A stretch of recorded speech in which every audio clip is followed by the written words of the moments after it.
Hello guys, good morning, good morning. Welcome back to my channel. For today's video, we're going to hold a review sa ating new parcel na Shein. Ito po galing ng Shein. So without further ado, atin ang titignan. Wow, lace. This is lace lingerie panty. Tingnan mo naman yung tahi niya, oh. Nasa ibabaw ngayon ang tahi niya, oh. Kita nyo? Ganda. So, tingnan natin yung ilalim niya. Ganda ng ano niya, oh. Sewing dito. Tingnan natin yung dugtungan. Nice naman yung kanyang quality ng sewing. Very nice. Ganda ng pagkano, tayo. So, nangyari, dapat yan ang harap, ginawa. In-style nila. Dito ngayon ang pinaka right side. Maganda nga naman parang design. Kanya-kanyang style yan eh. Eto, tingnan mo, ang ganda ng pagkadugtong dito. At meron naman siyang dito sa crotch, meron naman siyang small amount ng lining para matakpan naman yung ating private part natin. So, pero meron ako nakitang mali, nakita nyo, hindi siya balance. Wala sa gitna, tingnan mo, mas malaki yung ditong side, mali itong side na to. So, ito yung pinaka mali, hindi perfect ang pagkalagay sa lining ng crotch natin. So, nakagilid. So, tagilid din yung lagay. Dapat tagilid din yung private part mo. Ganun talaga. Pero sa tahi, okay naman siya.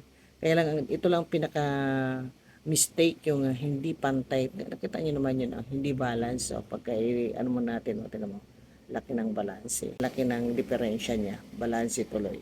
So, sa material, very nice naman yung kanyang material. Soft.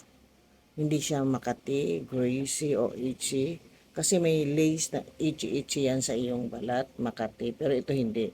Yung stretchable niya, fine. Maganda siya, o tingnan mo.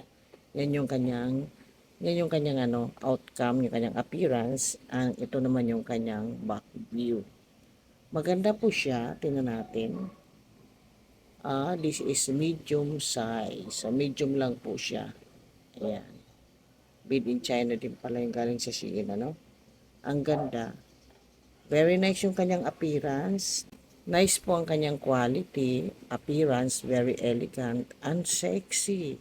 So, doon sa mga may almo, pwede ito dahil hindi ito tong panty. Kaya lang, kailangan tabigi yung private part nyo.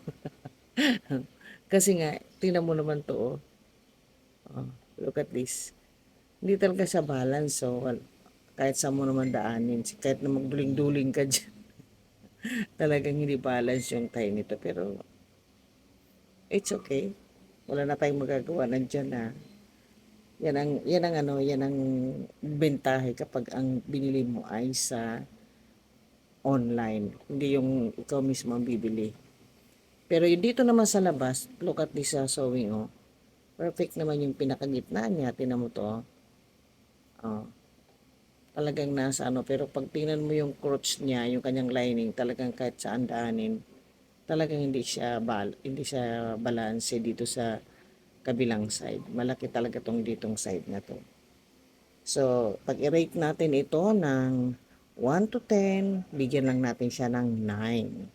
Dahil dito sa hindi balance. So, that is for today for our sexy lace black lingerie party. Thank you for watching. Bye-bye.